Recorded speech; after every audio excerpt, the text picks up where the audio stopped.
And I heard pop, and then I heard pop, pop, pop, pop, pop. And at that, when the pops were going off, my leg had slid. Then I see his body fall. This is Karen Newell recounting the tragic murder of her husband, John Newell. On February 20th, 1994, John was shot multiple times on the side of Beeline Expressway, Orlando. But behind what seemed like a random act of violence actually lies Karen's own sinister master plan. And now, in custody, she's about to use every trick she knows to manipulate everyone around her. Obviously, I didn't do anything or they would have arrested me by now for murder. Karen was so confident with her statements that she invited the media for an interview to tell her side of the story. But would she succeed with her efforts, or would justice ultimately prevail? I haven't done anything, and if I am falsely arrested, I will sue this place. It all started back on February 20th, 1994, when 29-year-old John Newell planned a trip to Cocoa Beach, Florida. And what was supposed to be an innocent trip to a beach led to a story so disturbing that even the seasoned police would be stunned. That night, John was shot multiple times on State Road 250 near Beeline Expressway in Orlando, as he and Karen dealt with car trouble and what initially appeared to be a carjacking gone wrong. As the investigation moved further, the police arrested Karen as the main suspect. But unlike typical cases, where the suspect is interrogated by the police, Karen chose to give an interview to the media to share her side of the story. And contrary to our usual route, we are using a suspect's interview for the first time, as it highlights many details that are crucial for comparison with the forensic evidence. What followed next was a string of lies that twisted the story in a way that would fit the narrative of an evil criminal. Why would you do that? Because I feel like everybody is being misled to what's going on, and that I'm being falsely accused of things that aren't going on in reference to my husband's death last Sunday night. And I wanted to set the record straight for all my friends' sake and my family's sake that are being probably ridiculed at this moment for John's death, and it shouldn't be like that. I mean, we should be able to be grieving for my husband, not being put through the ringer through the media and the police department and everybody else who's calling my house and hanging up. I think that's very wrong. And I think this is becoming a three-ring circus. We have run no stories, Karen, suggesting anything other than the story as you told it. What are people saying that has you upset? What has me upset is that, and the newspapers, let me verify, we are going to say the newspapers also, is that they're saying, and they won't say it verbally, but they have pretty much accused my roommate, mine and John's roommate, of practically killing my husband. And they are trying to say, like I say, in coherence, they're trying to say that I had something knowledge of it. I mean, I guess that's what they're trying to say in a sense. That is what Detective Hinkie has been predicting. He's come here. He has done nothing but harass me from the moment this has all started. I've tried to be very cooperative with this man. I've gotten nothing but total craziness from this ever since it's happened. I mean, I've tried to describe things for them that happened in the event of the night. I tried to give them a description of what I saw, and I've been nothing more than helpful. I went to the police department and they made me go through a formal layout of what I saw with 2 cars. And I let them search my home the night after. I let them fingerprint me. I've let them do ballistic tests on me. Obviously, I didn't do anything or they would have arrested me by now for murder. I haven't done anything. And if I am falsely arrested, I will sue this place. I will sue them very much for false arrest because I did not do anything. And that's what I came on the air to say. I didn't do anything. And I don't feel that I should be being judged by everyone who was not there. They don't know me and John like John and I know each other. They don't know PJ, who was our roommate, and they are falsely accusing someone they have no knowledge of. And I think that's wrong. If I'd have had a female roommate, this would not be going on right now. I do not believe they would be coming down so hard if it had been a female roommate. It's an unusual arrangement, is it not, to have a husband and wife and a young male roommate? No, because my girlfriend at one point was going to move in, and only because she reconciled with her boyfriend did she not move in. Let me have you go through as quickly as you can the scenario that night on 5/20.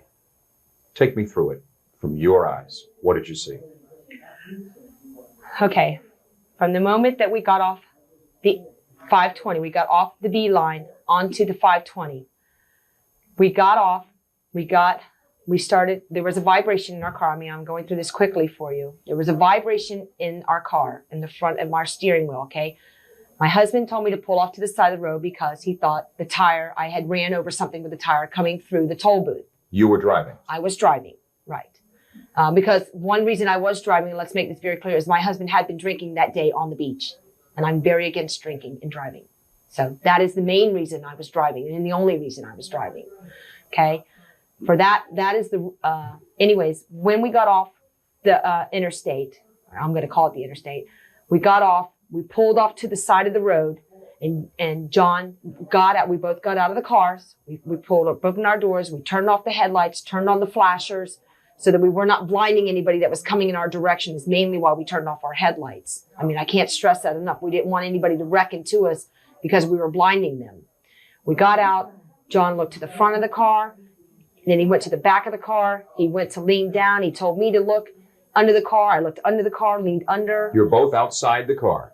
Well, at that point, I had leaned. When he told me to look under the car, I was still hanging half out of the car. I got out of the car, walked around to the front of the car, and he told me to look under there and see if something, maybe I ran over rubber or something, and maybe it was jammed up under the car. Maybe that was giving the tire the vibration. I leaned under, and, and this is all happening fast now, okay, from this point on. All of a sudden, I mean, there's a ton of traffic going by. This is what remarkably believes me that I can't believe somebody else didn't see this, okay, and hasn't come forth. All of a sudden, I hear a car. I hear someone say, Carl, get his wallet. Carl, get his wallet. I leaned over to the best. I mean, I was freaked because I didn't understand what was going on. And you remember, I was up under the car at this point. I mean, I was up under, looking under the car to see if there was something under my car, like my husband had said he thought there was. Karen seems quite composed while telling her side of the harrowing story. That's because, contrary to a usual interrogation, Karen doesn't face immediate pressure from detectives to confess the truth. But that doesn't mean she is being truthful here. As per the investigative evidence, the car which Karen claims to belong to the carjackers could not be found. This means Karen's lies have started to fall like a house of cards. And in the next interview, these lies will only get bigger. I hear a lot of gunshots go off, pop, pop, pop, pop, pop. I freeze, my leg goes out from under me. I guess I freaked these guys out. I don't think they realized that I was in front of the car because the way my doors were open probably and the way the flashers were going, they didn't see me. I really don't believe that they saw me in the front of the car because our doors were wide open. You know, it's not like they were wide open. And I don't believe that someone saw me sitting there. I think they thought they were just robbing a guy on the side of the road who was broke down. I mean, you're outside of the car at this point? Yes. I'm under the front of the car, looking under the car to see if we had run over something, and that's what was giving us the vibration. I mean, that's what he told me to do. And someone says, Carl, get his wallet? In a black voice. I remember it very distinctly because the way, so give it, Carl, again. get his wallet. Carl, get his wallet. It was like, you know, in that tone. You know, I mean, and then gunshots. That's what I heard. Then I heard pop, and then I heard pop, pop, pop, pop, pop. And at that, when the pops were going off, my leg had slid because, I mean, I freaked. I didn't know what was going on. I knew there was a ton of traffic going by me, and I'm hearing, I mean, I can't say it more. You had to have been there. It was just like, it was instantaneous. Then what? And then I see his body fall to the side. And, I don't know, I hear the car turn away. I'm trying to see what's going on. I'm still laying under the car. I can't move. I feel like my whole body is stuck there. And I'm looking, I'm trying to see what's going on. I get the tag number. You know, I get what I saw was most of the tag number anyways. I try to get a good description of the car. I don't know. It was too freaky. You know, it was just too freaky. And you described the car as what? It was, what I remember seeing was the tag number, and it was SR2 and then a 1. A 1 keeps sticking out of my mind for some reason. But the only reason I can't see more of it is because one of the lights was broken on the side of the tag. I mean, so there's something more off to the right. Right. And the car looked like what? It was a dark, I won't say, it was either black or a deep blue, and it had the sign "Bad Boys" in the windows. Mm-hmm. And I mean, the only reason I even knew there was more than one occupant, because when they were driving away, when I jumped up from behind the car, once I knew they were leaving, I saw the heads in the back of the window. I mean, and I was freaking. How many people? I saw at least 2. I know for a fact I saw 2 people. They think, I mean, the cops are speculating that maybe there was a third person also, because, I mean, I can't say I saw a third person for sure because of the Bad Boy sign. I mean, it could have been just the way the sign was right there. And I might have not been able to see a third person. And then you went to your husband, and what did you do? I started freaking out. I started running in the middle of the road. I mean, I almost got hit by a car twice running out in the middle of the road. I was trying to flag people down. They were swerving around me. They were avoiding me. They wouldn't stop. Nobody would just stop and help us. But finally somebody did. No. Somebody came out from the dirt road. This older couple came out from the dirt road, the road that we were on, just like minutes after this happened. And I said, "Did you see who did it? Did you see who did it?" And they said, no. And I said, "Can you get out of the car? Can you get out of the car? Please don't leave me here. Please don't leave me here. I need you to help me. My husband's been shot. I don't know what happened. You got to help me." And they wouldn't get out of their car. They just took off, and I didn't know if they were coming back or what. And then I just ran back out to the road, and I was trying to get people to stop, and nobody would stop. And finally this car came, and he swerved past me, and he ran off the side of the road, and he backed up, and I told him what was happening, and he said he was freaked. I mean, he rolled up his window. He wouldn't even talk to me. He was scared. He thought he thought maybe I was trying to lure him out of the car or something. And I said, "I need to call the cops. Can you go call the cops? These people were here and they left me here, and I don't know if they're going to go call the cops." And then he says, "Well, do you have a cellular phone?" And I said, "Yeah, matter of fact, I do have a cellular phone." And I ran to my car, and I got the keys out of the ignition, and I opened up my trunk, and I was frantically throwing things around trying to find my cellular phone. And I said, "I don't want to put it." I said, "Can I use your car? Can you just plug it in?" Because I was too scared to go in my own car. I don't know why. I was just scared. So he plugged it in for me, and we started trying to dial 911, and I kept getting disconnected. His stupid thing kept releasing my phone jack, and I couldn't get the cops to stay on, and I kept trying to call him back. And in the meantime, I'm trying to get him to get out of the car and help my husband. He wouldn't get out of the car. He just wouldn't help him. And the cops keep telling me that he was scared. He was scared.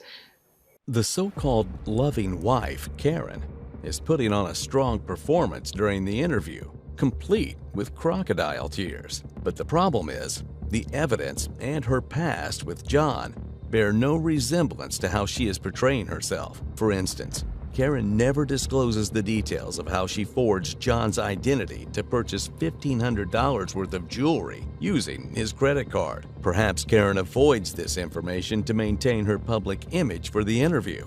Another red flag is that she doesn't reveal what exactly happened with John's wallet after the carjacking. So to get more clarity, the interviewer is about to ask a $1 million question. Did John have any enemies that you knew of? No, not that I know of. Not totally, no. I mean, I know that the gentleman at his work, Bruce, and him always had bad words, but I can't ever imagine him doing that. Do you think this is a completely random killing of somebody who just happened to be on the side of the road? Or do you think somebody, for some reason, was out to get your husband? I don't know what to think. That's speculating again. I don't know. I mean, so many people are putting so much things in my mind. I don't know what to think anymore. I don't know if it was robbery, if somebody was out, maybe they meant to get me and him. Maybe, I don't know. I don't know what it was. I can't imagine anybody wanting to hurt either one of us. We're the most giving people there are. I mean, we've helped so many people. I can't imagine why somebody would do this to us, period. Why the pills? What pills? You took pills a few nights after that. Why? Yeah. Because I'm just tired. I was tired. I just was tired. I wanted all this to be a nightmare. I just wanted to be with my husband. I mean, I feel like my life is ruined now without him. I have no life without him. And I mean, the media was driving me crazy. I got the I have the cops hounding me night and day, wanting me to remember stuff I don't remember. And at that point, that's the night that they told me that they thought my roommate had killed him. And they're telling me, you're running around with a murderer. You're running around with a murderer. You know, if you walk out of here tonight, I can't protect you. You know, you're running around with a murderer. It was just too much. I hadn't slept in days. I hadn't eaten in days since this happened. I mean, I was a total... But you're pregnant? You were going to kill you and your baby? At that point, you don't think about that. You know... That's not what was going through my mind. You want me to answer something that I don't.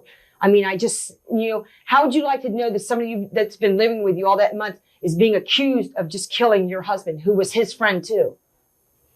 That's an awful lot to take in. What is this roommate's name again? PJ. Is that all you want to tell me, PJ? Yeah, Peter Giffen. That's his name. Peter Giffen? Yes. Giffin? E-N. And he's what, about 18, I'm told? Something yes. like that? Although Karen tries to brush over her roommate Peter's involvement in this murder, the upcoming questions from the interviewer will reveal something far more sinister about him. One of the reasons you may be having problems here is you don't have to go far. We didn't have to go far to have neighbors tell us that you and John had at least one huge fight out in public view. Where was this? At your home. We have never in Lockhart. We've never had a fight. That it was a stormy relationship. That who are these people? Don't even know us. We don't even socialize with our neighbors. So how would they know any such thing? They don't have to know you to relate what they saw. We've never had a fight. How would you? I don't care what anybody says. We've never had a fight. How would you characterize your relationship with your husband and with your roommate? My relationship with my husband, to me, was great. And like I said, if my husband was here right now, he would tell you so. Okay? There's no hatefulness. I don't even believe in the word hate. First of all, we loved each other very much. We got along very well. No matter what anybody thinks, everybody is speculating. I can't believe my neighbors would even say anything like that, because that is a total lie. John and I would never air, even if we did have a fight, out in public. First of all, we're very private people. Okay? We never had a reason to fight. He loved me. I loved him. He worshiped the ground I walked on. I loved him very, very much. Okay? And that is wrong for anybody to say. Did you love PJ or did he love you? I don't know what PJ loves. PJ is his own person. I don't love PJ, no. No, PJ is my friend. That's it. He had no reason to resent the fact that you and John were married? You're asking me to ask that? You need to ask PJ. Well, you would know. You're friends. No, not that I know of. Like I said, not that I know. PJ never treated me and John nothing more than friends. And that's what makes this so hard to believe, is that everybody's trying to make this some kind of love scenario, like some kind of movie. People are watching too many movies. That's exactly what this is, because this is nothing like that. Like I said, if I'd had a female roommate, you guys wouldn't be asking me these things right now. I guarantee you wouldn't be asking me these things. No, because it was a male and because PJ is very good looking and things, this is what this is all about. Why do the police, in your mind, seem to be following this trail of you either did it or had it done? I don't know. That's what you're telling me. I don't know. That's what you're telling me. Well, that's because that's what they're making me feel like, and that's what they're making everybody feel like. This is what they did to John's family when they were there. They had John's family in so much anguish. I mean, here these people are coming all the way from Korea, Wisconsin, and they're telling them that maybe their daughter-in-law might have had their son killed. And no, John and I have never had a fight. I don't care what somebody told you. We've never had a fight. We never had nothing to fight about. Despite being confident, Karen understands that the interview is not working in her favor, but she remains unbothered, insisting on her innocence. Karen tactfully evades mentioning that she hired Peter to attack John with a baseball bat in 1993. And conveniently, Karen also leaves out the incident of poisoning John a few days before his death. But to Karen's misfortune, none of these strategies will work in her favor. Her next statements are about to come across as the delusional ramblings of someone desperate to be a hero. You weren't angry with him for any reason? No, we had a great day that day. Matter of fact, we had a fabulous day. We all played volleyball. We were in the jacuzzi. We were in the pool. They were drinking strawberry daiquiris. We had nothing to fight about. Nothing. I don't drink, so I didn't have anything to drink. I've never drank a day in my life. So, no. And where was PJ? And I'm glad where that was I can PJ say that day? He was with us. We were all at the beach together. We were all at the beach. We all hung out together all the time. Where was he at the time of the killing? I don't know. I mean, he was on his way back home as far as I know. I mean, that's all I can say. I can't speak for his time zone. I wasn't with him. I was with my husband. Okay, so I can't speak for where he was. I wasn't with him. I mean, the only reason he even had our own vehicle is because his was just in a wreck. I mean, and that's very proven. I mean, you can go right over to where his vehicle is towed to, and they'll show that. I got to ask you this because the only reason that this thing seems to still be festering is we haven't had a rash of drive-by gangland hits like this one you've said is. No, I'm not saying it. The cops are saying, so let's rephrase it. Well, you're saying somebody came by.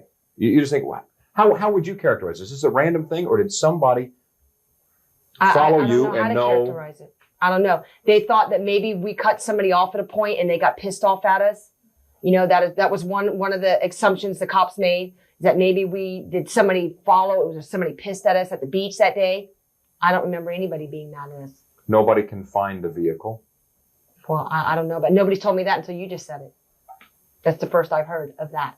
All I know is that everybody keeps telling me they're still looking for the vehicle. Okay? That's what I keep being told. Well, if you'd like to look right in the camera, because this is your best chance, what do you say and what do you feel for the people who suggest that maybe for whatever reason, Karen Newell or this other fellow had your husband killed? For people who say that, you're wrong. You're totally wrong. You have no concept of what you're saying. My husband was not killed by me. I can't say who he was killed by because I don't know. I wish I did, because they should be prosecuted to the fullest extent for killing him, this savage way that they killed him. I wish at times that I had gone with him, because now my life is ruined without him, and I miss him very much. And I think it's horrible that I'm being put through all this for something I didn't do, or something that I had no knowledge of knowing. And that's what I would have to say. There's absolutely nothing you can tell us or the police to shed any more light on this case. I've told them everything I can possibly remember. No. I mean, I've gone through every inch of this that I can remember. I mean, until my mind will remember more, you know, you got to remember this is very devastating. I mean, I watched, in a sense, my husband be killed. I mean, from the noise and everything that I heard, you know, I mean, maybe I didn't see him actually shot, but I mean, I watched him fall to the ground and die, you know, and that's a lot, and that was a lot to take in. And I don't remember any more than I know. That's all I know.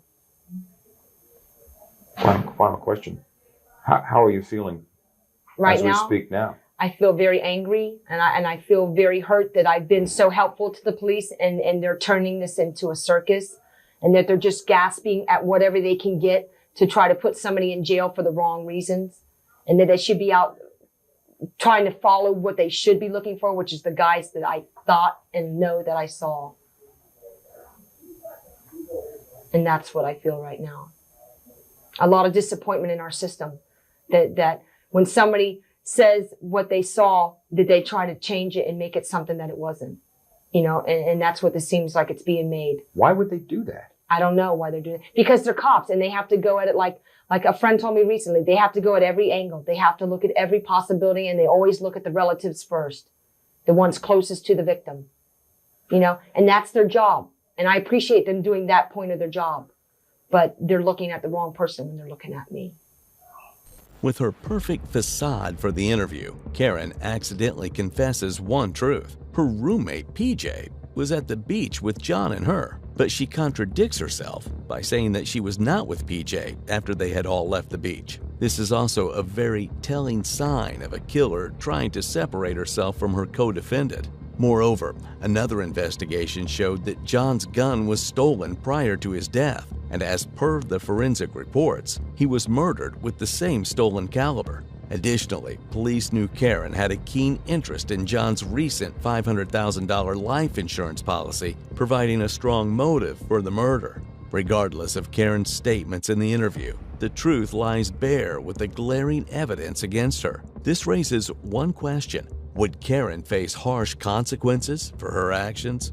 Karen was indicted for first-degree murder on August 30th, 1995, along with the charges appearing from her previous assault. Due to this, she received a life sentence without the possibility of parole for at least 25 years.